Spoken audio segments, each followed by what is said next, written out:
पहले क्या बोला? स्वर। अब मुझे बताओ स्वरों की कुल संख्या कितनी? स्वरों की कुल संख्या कितनी?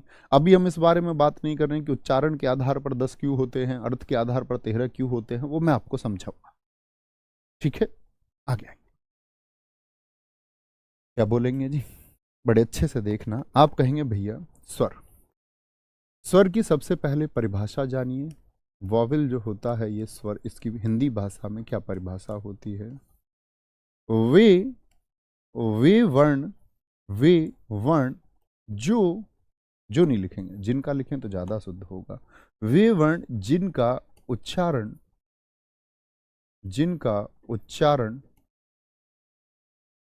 उच्चारण स्वतंत्र रूप से होता है। स्वतंत्र बोले, स्वतंत्र का मतलब बिना रुकावट के। जिनका उच्चारण स्वतंत्र रूप से होता है।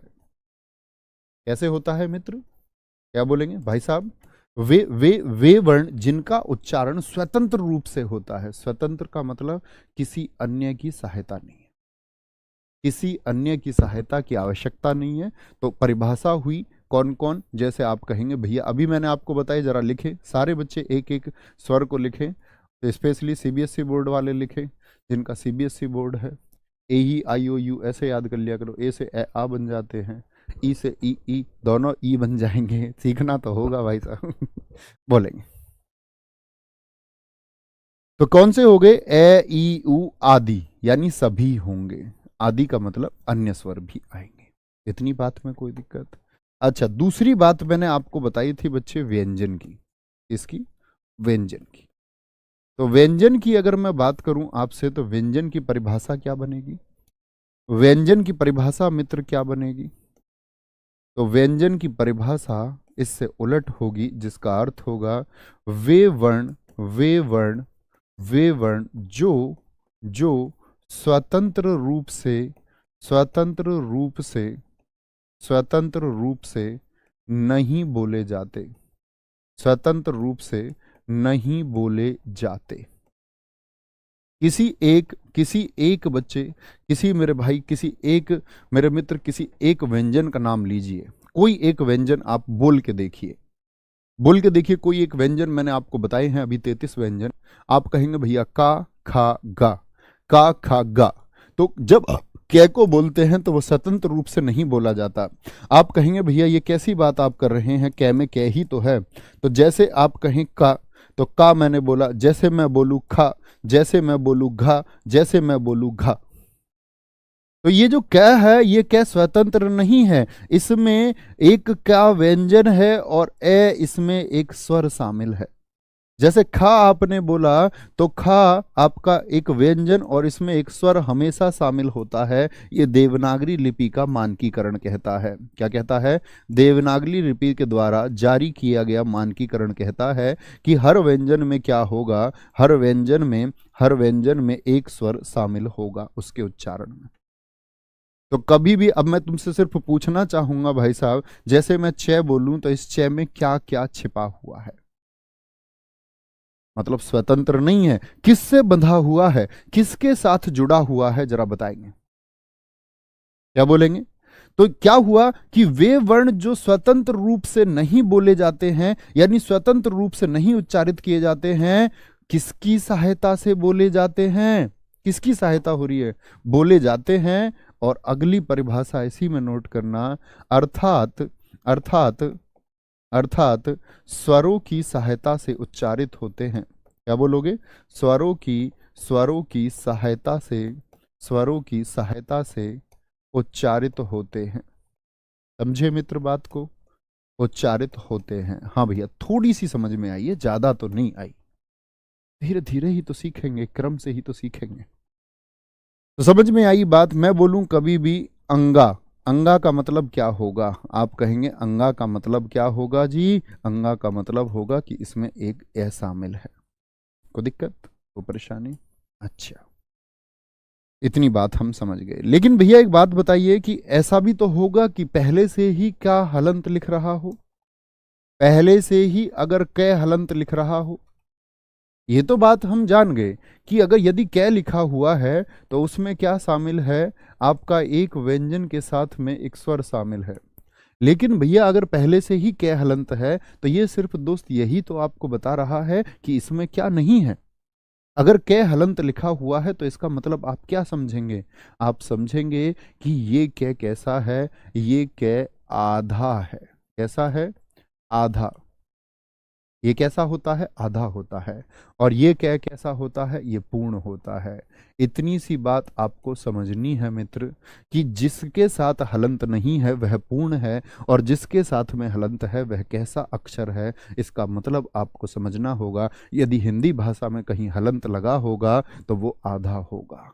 लिख लेंगे। यदि हलंत लगा है तो प्रवृत्ति, यदि हलंत लगा है, हलंत लगा है तो तो तो प्रकृति, प्रकृति से, प्रकृति, प्रकृति में या प्रकृति से आधा है, ऐसे लिख लेंगे। प्रकृति में कैसा है? आधा है, अर्ध है। कैसा है? अर्ध रूप है, अर्ध रूप है इसका। और अगर हलंत नहीं है तो कैसा रूप है मित्र? तो आपका क्या बोलेंगे, क्या बोलेंगे? आप कहेंगे कि भैया पूर्ण है। तो पूर्ण का मतलब क्या हुआ?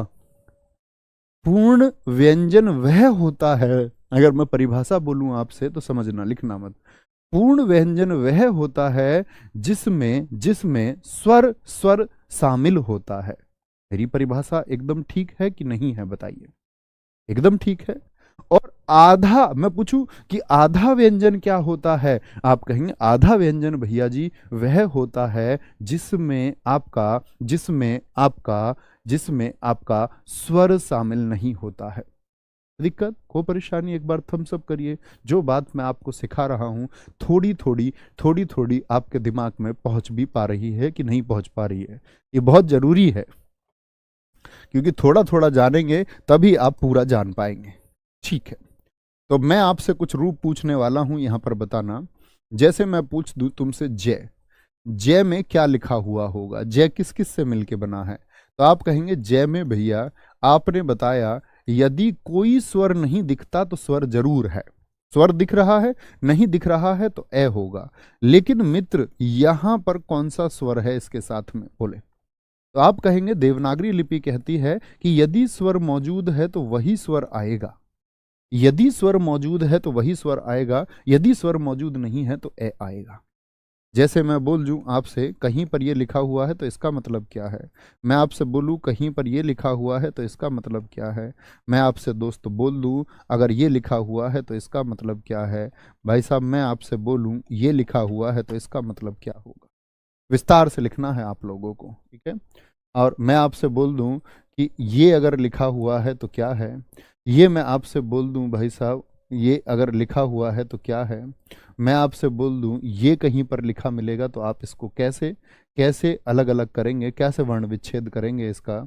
जैसे अगर आपका ये लिखा हुआ है या मैं बोल दूं चौ लिखा हुआ है, तो यानी कि स्वर के इतने ही रूप हो सकते हैं। और आपसे आपकी परीक्षा में एक प्रश्न पूछा जाता है जिसका नाम होता है वर्ण विच्छेद, उसके लिए आप इसकी इस्तेमाल करेंगे। जब बच्चे मैं आपसे बात करूं कि आप छंद में मात्राएं गिनने जब चलेंगे तो छंद, बहुत सारे बच्चे मात्रा गिनने में गलती करते हैं, लेकिन हमको यदि वर्ण विच्छेद आता है तो हम कभी मात्रा गलत नहीं कर सकते और हम कभी छंद का प्रश्न गलत नहीं कर सकते। तो क्या बोलेंगे, आप कहेंगे भैया जा के साथ में क्या है, दीर्घ ई है। ऐसा हो सकता है कुछ बच्चों को लग रहा हो भैया ये तो नर्सरी का काम आज फिर से करना पड़ रहा है, तो भाई साहब करना तो पड़ेगा, क्योंकि कुछ छोड़ के पढ़ाना फिर पूर्ण बात नहीं हो पाती, मजा नहीं आ पाता। मैं बार बार दोस्तों से कहता हूँ कभी जीडी में पढ़ाना पड़ता है, कभी पैट का सिलेबस पढ़ाना पड़ता है। मैं कहता हूँ कि ये बीच में से जैसे वर्णमाला नहीं देते और चैप्टर दे देते हैं संधि, तो अब बच्चों को संधि कैसे समझाएं बिगर वर्णमाला समझाए, तो बड़ा चैलेंजिंग होता है, बहुत चैलेंजिंग होता है।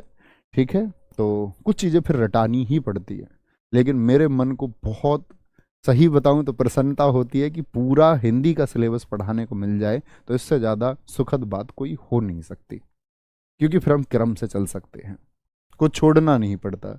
ये क्या है, ये जय धन री है, री, री भाई साहब एक स्वर होता है। री क्या है? एक स्वर है, व्यंजन नहीं है।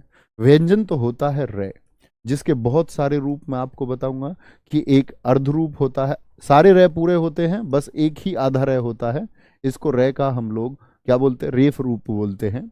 जैसे रमेश में रे का सामान्य रूप होता है, जैसे हम लोग कहते हैं ट्रक में ये पदेन रूप होता है। हम बहुत सारे लोग समझ लेते हैं ये कोई री है, ये नहीं होती, ये हलंत है। आज सिखा देंगे तुमको, आज सिखा देंगे। तो सारे रे पूरे होते हैं, एक ही रे आधा होता है।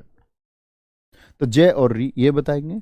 मित्र क्या बोलोगे? जय अय होगा भाई साहब, ये जय धन अय होगा, जो होगा जय धन ओ होगा, और आपका जय धन औ होगा। क्या होगा? जय धन औ होगा। इतनी बात में कोई दिक्कत?